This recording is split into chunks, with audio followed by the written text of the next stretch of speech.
नमस्कार आजिर एही आलोचना को स्वागत। चलंतु आज ओडिशार किछि मुख्य खबर को टिके भल भाबरे बुझिबा आउ जानिबा एहार प्रभाव कौन रहुछि।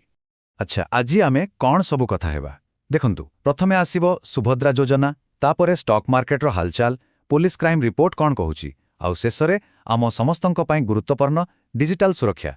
तेबे आउ डेरी न करी चलंतु आरंभ करिबा। तेबे आमर प्रथम प्रसंग हेउछि सुभद्रा योजना।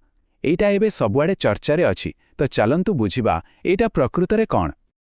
अच्छा तेबे सुभद्रा योजना जिनिसटा कौन देखंतु एइटा हिछि गोटे सरकारी स्कीम। एथिरे योग्य हिताधिकारी को सीधासळक आर्थिक सहायता मिलिबो आउ एथिपाई ऑनलाइन रजिस्ट्रेशन प्रक्रिया भी आरंभ होई सेलानी।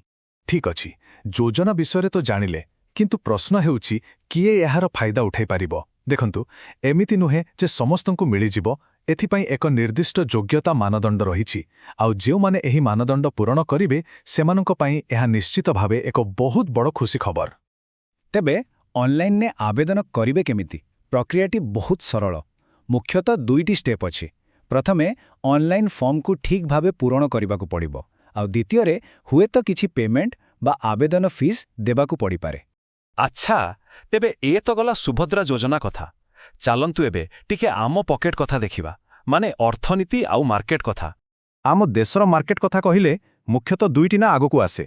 गोटी हेला बॉम्बे स्टॉक एक्सचेंज आउ अन्यटी नेशनल स्टॉक एक्सचेंज। एई दुईटा ही देशर अर्थनीतिर दिग निर्णय करिथांती। खाली स्टॉक मार्केट नुहे, इंधन बा फ्यूएल सेक्टर रे भी किछि नुआ खबर अछि। रिपोर्ट कहूछि जे गैस आउ पेट्रोल पंप को नै किछि नुआ घटनाक्रम सामना को आसीछि। टंका पैसा कथा परे एबे आसंतु सबुठु जरूरी कथाकू, आमर सुरक्षा। राज्य रे आईन श्रृंखला परिस्थिति कौन कहूछि चलंतु देखिबा। वर्तमान समय सबुठु बेसी चिंतार कारण पाल्टिछि एक लूट सीरीजर खबर। यह साधारण लोकंक मनरे भय सृष्टि करिछि, कारण यह गोटिए कि दुईटी घटना नुहे, बरं गोटिए परे गोटिए लूट हेबारे लागिछि। हेले एहार मुकाबिला पाई पुलिस भी पछरे नाही। एही पूरा मामलार तदंत भार एबे पुलिस क्राइम ब्रांच निज हातकु नेछि। तेणु आशा करा जाउछि खूब शीघ्र एहार किछि समाधान बाहरिबो।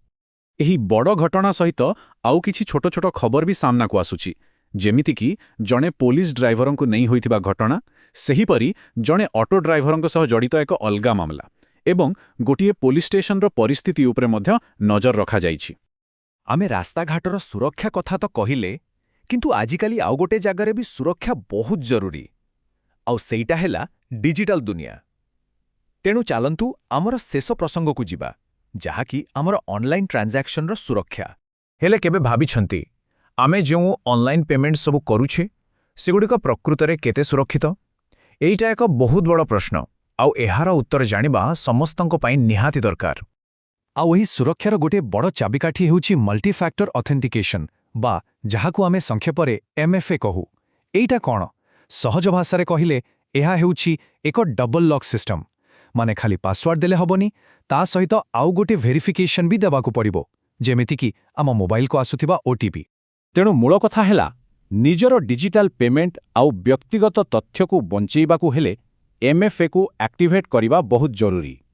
एयाकु हालुका भावे नेबा माने निज पई विपद को डाकी आनिबा सहज समान।